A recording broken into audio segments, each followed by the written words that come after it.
Hello, I'm here with David Callahan of Rockin BBQ.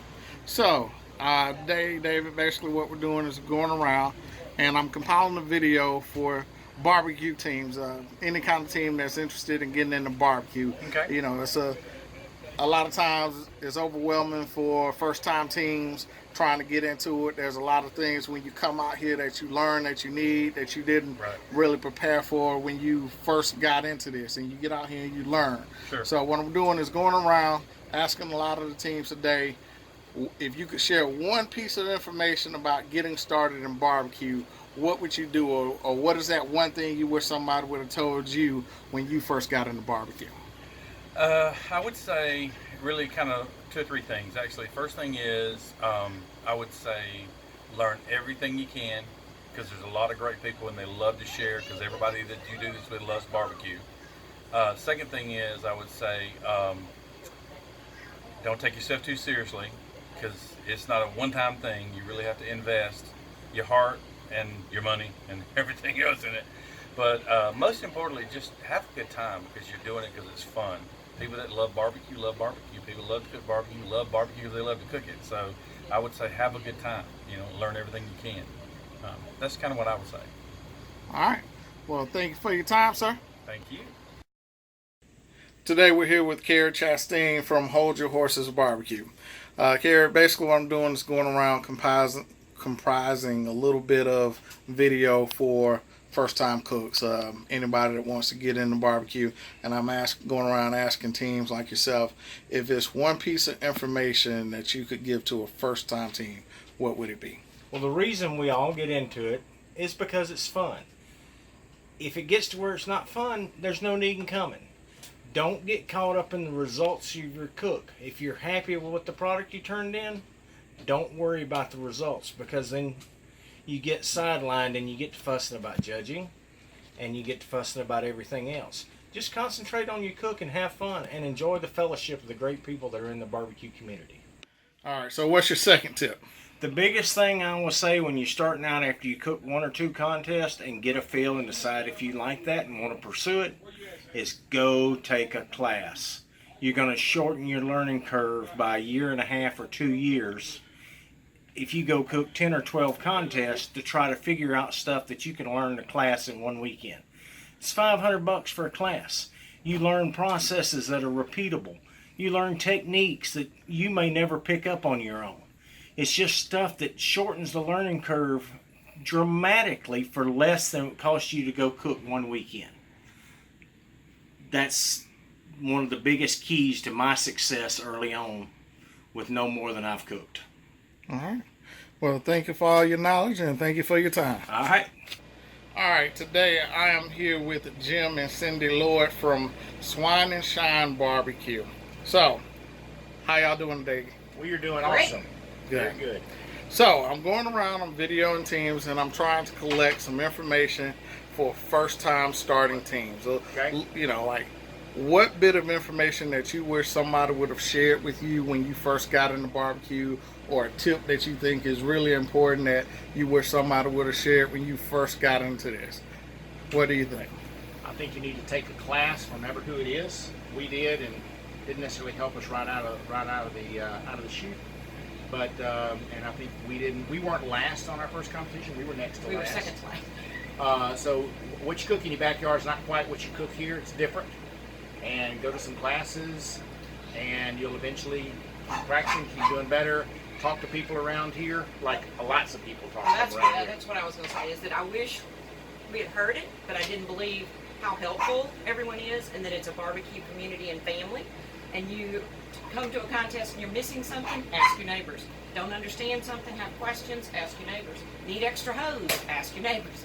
Almost everybody here would help you the split second you ask. And that, even though we'd heard it, I didn't believe it. And now a few years later, I can guarantee you it's true. Yep. All right. And not to put in a selfish plug, but first weekend of March every year, jeez. call it Sippin' Swine in Lawrenceville, Georgia.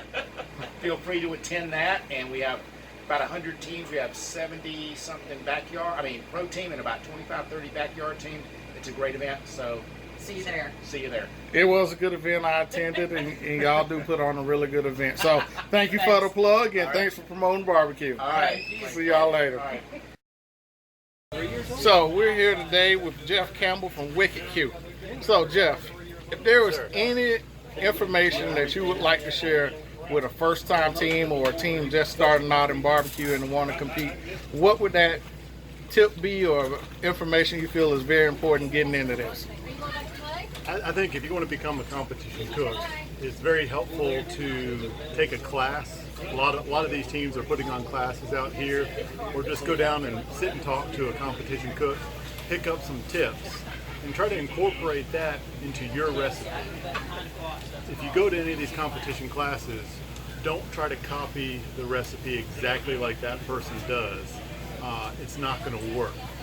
I know it sounds a little weird, but everyone has different personalities. For example, I used to hang out with a guy, a real big guy, big life of the party. Everything he does is over the top. He puts a ton of seasoning on, injects a ton, just everything's over the top. If I try to cook like he does, it would never work.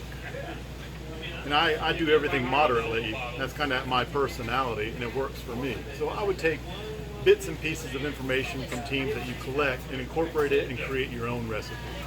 Because otherwise, if you try to copy someone's recipe and you don't do well, you're going to get frustrated. And you're going to get frustrated because it's your own fault that you didn't create your own recipe based on knowledge gained by speaking to other teams. All right, so now I have to put you on the spot. Okay. For those that don't know, you are BBQ. You have a line of seasoning. And choice of seasonings, how do you feel that plays into the role of cooking barbecue? Yeah, obviously I love for you to buy my brand of barbecue spices and sauces and marinades and such. But the seasonings are a role. They're one part. The quality of the meat matters, especially in brisket. That's probably the most important meat-specific category. But seasonings, there's a lot of them out there that you can find. It's one of let's say 3 or 4 components that make up cooking a good meat. But there's a lot of good seasonings out there that you can find. You can go to my site and try those, but it's a factor, but it's one of 4 or 5 that make a good product. All right. Well, we definitely appreciate your time. All right. Thank you. Thank you. All right. Today we're here with Mees from FYC BBQ. So what we're going around today, Eric, basically asking teams a little bit of information that you would like to share with a first-time team starting out or a team just getting into barbecue, some tips or secrets or trades, anything that you think is important that you wish you would have known when you first got started. The biggest thing I wish I would have known when I started would be to keep it as simple as possible. My first contest, I brought so much extra stuff that I didn't need.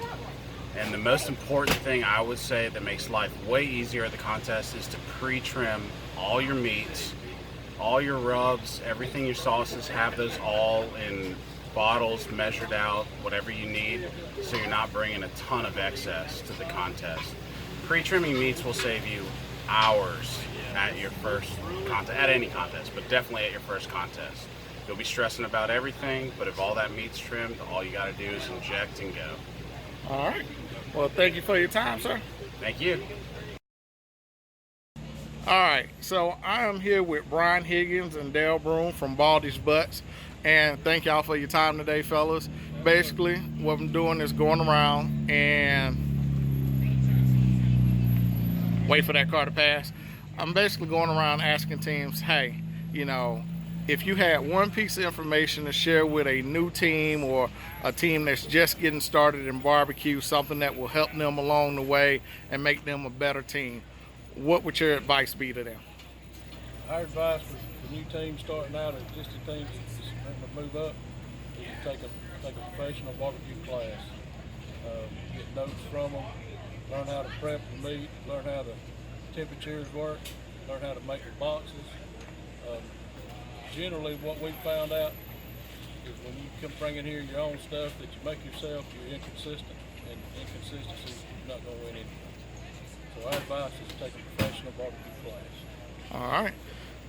Thank y'all very much for your time, and good luck to y'all. Yes, sir. Thank you. All right, today I'm here with Bryan and Ellen Jarvis of Atlanta Barbecue Store, and what I've basically been doing is going around asking different teams if you had the opportunity to have a piece of information when you first start off, what is that one tip that you can give teams that's just starting off or that's thinking about getting into barbecue, something they can benefit from? My biggest thing is I would say start practicing, know what you're going to do, know your flavor profiles, and just have it down before you get out here. But the most important thing to do is have fun, get to know your neighbors, hang out, have a good time, and take it serious, but make sure you have a good time and keep going with it. And don't be late turning in the box. There you Don't be late turning in the go. box. That's right. All right, so since you said the box, you're actually the first person that ever mentioned the boxes. Because when I first came out here, I had no idea about building a box. So what would you suggest for box building? It doesn't have to be complicated. You know, you could get parsley and spend hours on end on a box build. Green leaf lettuce is a good choice. A lot of teams right now are doing kale, so you know, just pick the best one that you think will work well for you and ask teams. They'll always be around to help. I mean, I say with a box, it doesn't have to be perfect. It's obviously not, we're cooking meat, but you want that parsley or that greenery to make your meat pop. And you want it to be a side thing, but it does work. It does make a big difference. So just try, do Google, you do YouTube, and figure it out on your, there's a lot of different things you can do with your box. So use your greenery to prop up your meat if you need to for brisket or ribs, or if you're laying your money muscle down, put up a little piece of parsley behind it to stick it up to make it look good. But that's what I would say. Well, thank y'all very much for your time, and good luck to y'all. Hey, thank you very much. Good luck, everybody. Today we're here with Jeff Thompson from Grill Billy's out of Kingston, Tennessee. And so what we're doing today, Jeff, is going around just asking people, a couple teams of, if you had one tip or one piece of information to give new teams starting out or people interested in getting in, what would that tip be? All right.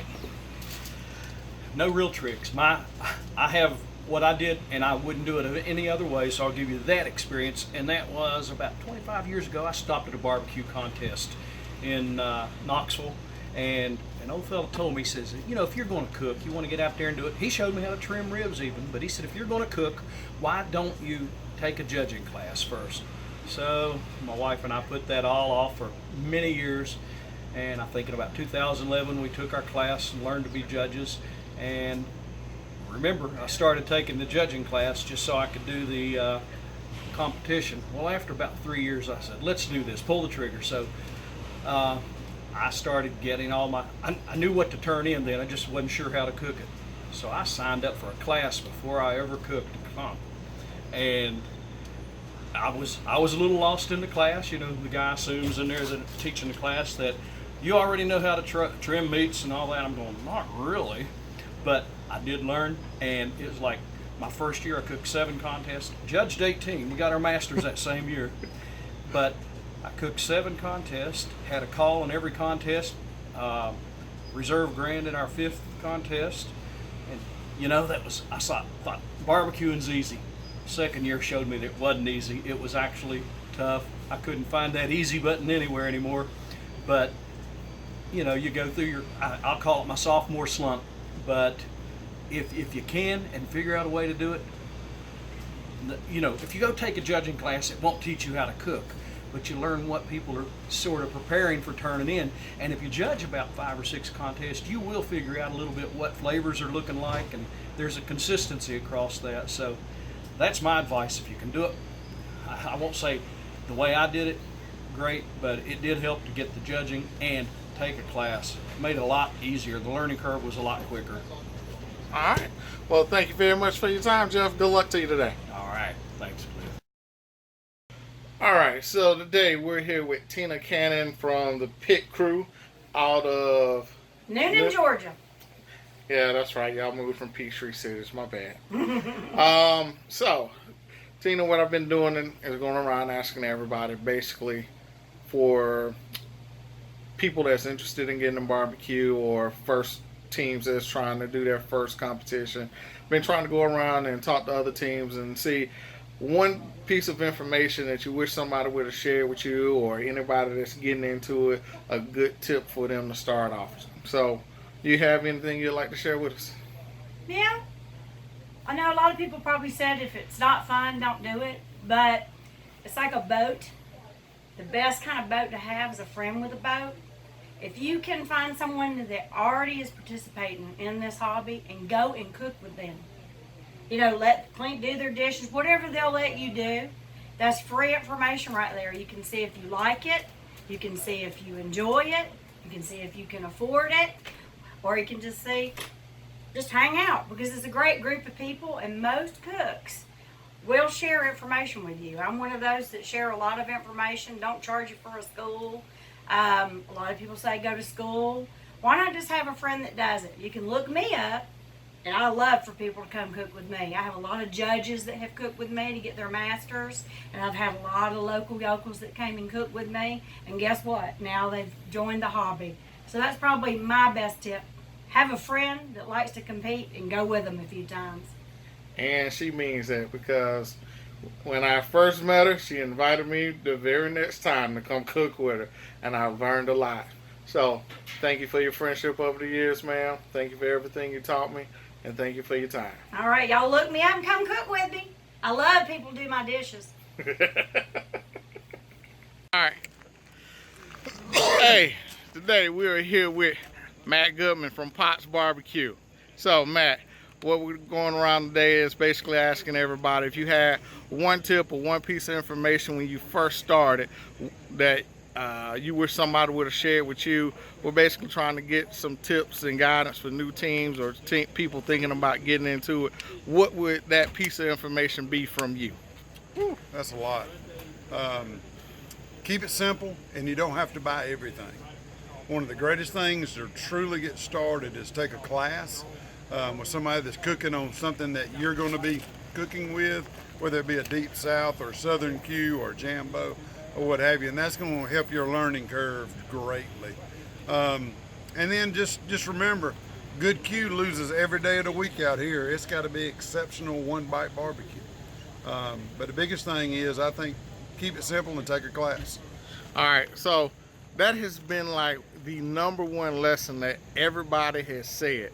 So I'm pretty sure when people watch this video, they're going to start looking for classes. But beyond the class, what is a principal foundation that they should have getting in here? You want to have quality. There's really a threefold setup. You need quality meat, quality rubs, and quality cooker. You know, there's a lot of guys that cook out with cheap cookers and everything else, but Claus Q uses a Southern Q. I use a Deep South. You want something that's going to be consistent and making noise all behind you. That's not going to affect your cooking, because there's always going to be adversity in cooks, and the teams that win always triumph over the adversities that come forward. All right. Well, thank you for your time, sir.